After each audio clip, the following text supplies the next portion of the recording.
Assalamualaikum warahmatullahi wabarakatuh. Pada pelajaran kita kali ini, kita akan membahas tentang energi baru terbarukan. Tapi untuk pertemuan kita kali ini, kita akan fokus di pengenalan dari energi baru terbarukan itu sendiri apa.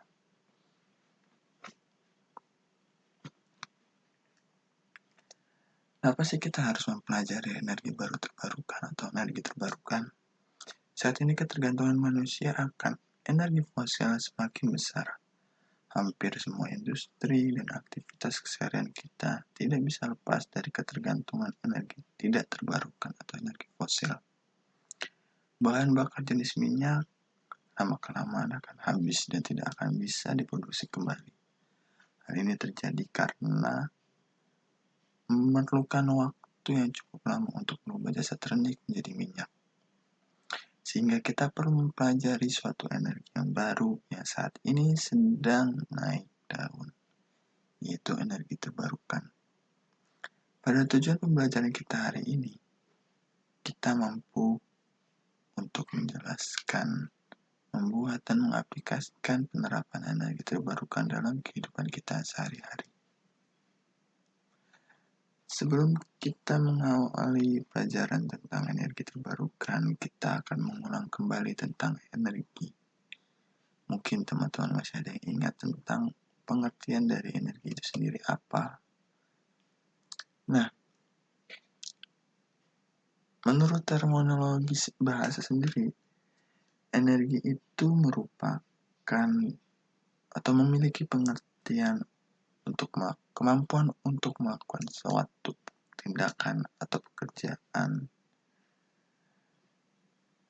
Dalam melakukan suatu tindakan atau pekerjaan, biasanya manusia itu memerlukan energi, baik secara sadar ataupun tidak sadar. Contohnya saat kita berjalan, saat kita bergerak, bernafas, kita membutuhkan energi. Seperti yang pernah saya jelaskan di kelas 8 yang lalu. Sistem tubuh kita membutuhkan energi untuk melakukan proses kerjanya. Energi sendiri juga memiliki satuan internasional yaitu Joule.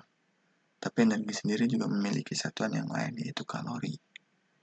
1 kalori sama juga dengan 4,2 Joule. Atau 1 Joule sama juga dengan 0,24 kalori. Kata energi sendiri, kalau kita mengacu pada sebuah konsep, bisa diartikan sebagai potensi untuk menyebabkan suatu perubahan.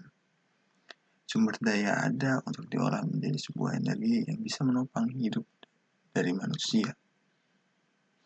Menurut hukum kekalahan energi atau hukum satu termodinamika, energi itu tidak dapat diciptakan dan juga tidak dapat dimusnahkan. Tapi energi bisa merubah bentuk dari bentuk yang satu ke bentuk yang lainnya. Sebagai contoh, energi listrik menjadi energi cahaya, energi kimia menjadi energi gerak, dan energi nuklir menjadi energi listrik.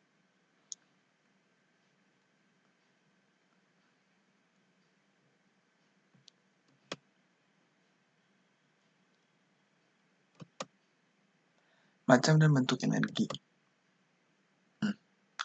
Tidak bisa dipungkiri bahwa keseharian dari hidup kita tidak akan pernah lepas dari yang namanya kebutuhan akan sumber daya energi. Teman-teman pasti tahu ada macamnya energi. Salah satunya energi tak terbarukan atau energi fosil. Energi yang akan habis apabila kita gunakan secara terus-menerus dan sulit untuk dipulihkan. Dalam energi tak terbarukan sendiri ada jenisnya energi minyak bumi, gas alam, dan batu bara. Yang semuanya apabila dieksploitasi terus-menerus akan menyebabkan kekosongan atau akan kehabisan. Kemudian ada energi matahari. Energi matahari ini masuk ke dalam jenis energi terbarukan karena sifatnya yang terus-menerus ada dan tidak akan habis. Dan energi matahari sendiri bisa dipulihkan kembali dan prosesnya sendiri akan terus berkelanjutan. Energi terbarukan sendiri bisa berasal dari energi tidak terbarukan yang berhasil diolah secara baik agar tidak habis dan akan bisa selalu dipakai dalam waktu yang lama. Energi terbarukan juga bisa hadir karena adanya perkembangan teknologi yang terus mendorong untuk terciptanya sumber energi alternatif yang banyak kita temui saat ini. Contohnya energi matahari tadi. Dulu energi matahari digunakan untuk mengeringkan pakaian, mengeringkan baju, atau mengeringkan ikan, mengawetkan makanan. Saat ini energi matahari bisa digunakan untuk menghasilkan listrik dengan bantuan panel surya. Ada juga energi listrik.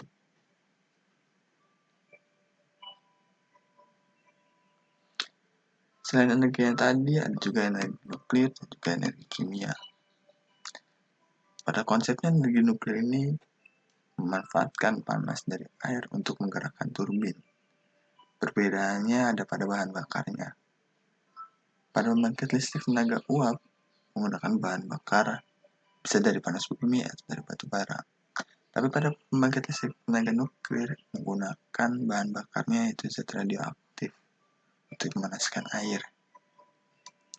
Sedangkan energi kimia teman-teman semua pasti sudah tahu kegunaannya. Bisa kita temui di baterai. Nah, baterai sendiri ada macam jenisnya. Ada yang mengandung litium untuk handphone kita. Ada baterai yang mengandung iod. Nah, baterai ini bisa menghidupkan suatu benda atau bisa menggerakkan suatu benda yang nantinya menghasilkan energi listrik. Saat ini, seluruh perkembangan dan kemajuan dari industri membutuhkan sumber daya yang tidak sedikit, sehingga energi minyak bumi dan sumber daya energi tak terbarukan lainnya terus-menerus digunakan secara masif. Penggunaan energi ini akhirnya berhasil membuat kekacauan dan kerusakan pada lingkungan. Hasil buangan dari energi industri menciptakan polusi udara yang sangat merusak lingkungan dan berbahaya bagi kesehatan. Polusi pabrik, polusi kendaraan, sehingga menimbulkan efek rumah kaca dan juga panas global yang meningkat, sehingga es di kutub utara bisa mencair. Dalam kesehariannya, sebenarnya ada banyak beragam energi yang bisa kita temui. Energi tersebut mempunyai masing-masing fungsinya. Penggunaan energi yang terus-menerus meningkat setiap saat membuat kita manusia mempunyai opsi lain dari energi yang sudah ada saat ini. Penggunaan energi minyak bumi pada tahun 2015 sangat luar biasa besarnya, sehingga bisa menyebabkan tingkat cadangan dari minyak bumi tersebut menipis. Menggunakan energi terbarukan merupakan opsi lain atas pengembangan dari berbagai sumber daya yang ada. Karena semakin tinggi permintaan akan energi, akhirnya membuat kita atau membuat peneliti terus-menerus mengembangkan sumber daya yang bisa dipakai, bisa digunakan untuk jangka waktu tertentu, jangka waktu yang panjang tanpa takut akan habis. Contohnya di sini, energi surya. Energi surya mempunyai potensi yang sangat besar, tapi untuk pemanfaatannya sendiri masih sangat minim, sehingga bisa kita optimalkan nanti ke depannya. Indonesia sendiri memiliki potensi yang sangat besar untuk menerapkan energi terbarukan ini. Karena secara geografis Indonesia yang berada di garis khatulistiwa dan diapit oleh dua samudera dan bentuk negara yang merupakan kepulauan menjadi nilai plus tersendiri dalam mengembangkan energi terbarukan. Energi surya yang tadi saya jelaskan punya potensi sangat besar untuk digunakan di Indonesia. Karena negaranya yang kepulauan, sehingga menyebabkan akses listrik yang sulit ke daerah-daerah terpencil dan daerah terpulauan. Terus ada air yang sangat banyak di negara Indonesia. Bisa kita manfaatkan untuk menggerakkan turbin sehingga menghasilkan listrik. Dan juga ada panas bumi. Letak geografis Indonesia yang berada di patahan tulang, patahan benua, itu juga memiliki potensi yang besar untuk dimanfaatkan. Ada mikrohidro dan mini hidro juga sama, memiliki pemanfaatan yang besar. Laut, bioenergi dan juga tenaga angin juga memiliki potensi. Secara menyeluruh, potensi yang ada di Indonesia untuk energi terbarukan sebesar 443.000 megawatt. Tapi pemanfaatannya sendiri masih sangat rendah.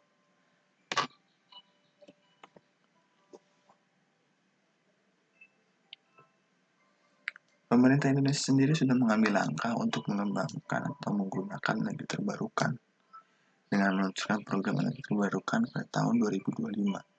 Targetnya sendiri adalah 23% dari total penggunaan energi nasional untuk menggunakan energi terbarukan sebagai sumber dari energi listrik.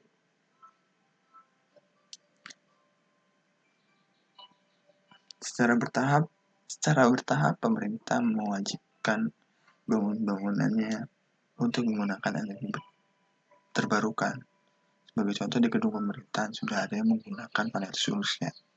Lampu jalanan sudah ada yang menggunakan panel surya. Sekolahan juga sama. Dan transportasi umum, contohnya seperti busway, sudah menggunakan biofuel atau energi hidrogen, berbahan bakar hidrogen. Bukan hanya pemerintahan, tapi ada juga lembaga non-pemerintahan yang menggunakan energi terbarukan. Salah satu contohnya adalah Grand School di Bali, yang sejak tahun 2012 sudah menggunakan energi terbarukan di sana. Pengembangan masjid yang mendaur ulang penggunaan air dan memanfaatkan listrik bertenaga surya. Terus ada Green Pura, pengembangan pura yang ramah lingkungan dan berkelanjutan. Dan juga ada Universitas Muhammadiyah Malang yang menggunakan rusun mahasiswanya menggunakan listrik dari tenaga mini hydro atau mikro hydro dengan menggunakan turbin air. Jenis-jenis energi terbarukan. Di sekitar kita sendiri terdapat banyak jenis sumber energi terbarukan yang bisa kita manfaatkan dengan pengolahan yang sederhana tentunya. Contohnya biofuel. Biofuel merupakan bahan bakar nabati yang dihasilkan dari hasil olahan berbagai bahan organik. Biofuel saat ini sudah semakin banyak digunakan dan secara perlahan akan menggantikan bahan bakar fosil. Di Pertamina sendiri, yang termasuk dalam jenis biofuel adalah biodiesel B30 atau biodiesel dengan kandungan 30%. Terus energi terbarukan yang lainnya adalah tenaga angin atau energi angin. Angin merupakan salah satu sumber energi yang terus diolah dan dimanfaatkan agar bisa menjadi sumber tenaga listrik. Angin yang mempunyai sifat yang akan terus bergerak dan tidak akan menimbulkan emisi atau limbah. Sama sekali tidak akan menimbulkan limbah. Terus ada energi air atau tenaga air. Energi air atau tenaga air sudah dimanfaatkan sejak lama, tapi pemanfaatannya sangat terbatas. Pemanfaatannya sendiri tidak hanya di sungai, tapi juga di laut. Contohnya, energi pasang surut air laut dan energi gelombang laut. Terus ada energi matahari. Matahari menjadi banyak digunakan karena mudah untuk mendapatkan akses sinar matahari dan radiasi panas dari matahari.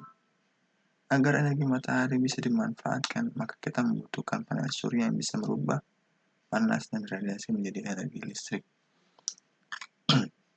Terus ada yang namanya energi panas bumi. Letak geografis Indonesia yang diapit oleh gunung-gunung atau terdiri dari banyak gunung dan patahan dari benua, dari lempengan, itu menimbulkan celah untuk energi panas bumi. Saat ini sudah banyak pembangunan tentang pembangkit listrik tenaga panas bumi. Terus ada biomasa. Biomasa ini dari jenis biomas dari hasil dari limbah kotoran hewan yang dirubah menjadi energi gas ramah lingkungan. Mungkin cukup sampai di sini pengenalan tentang energi terbarukan. Di pertemuan selanjutnya akan kita bahas lebih detail tentang energi terbarukan dan pemanfaatan dan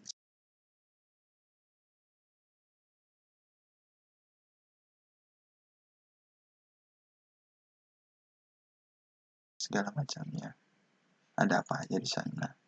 Kurang lebihnya mohon maaf. Assalamualaikum.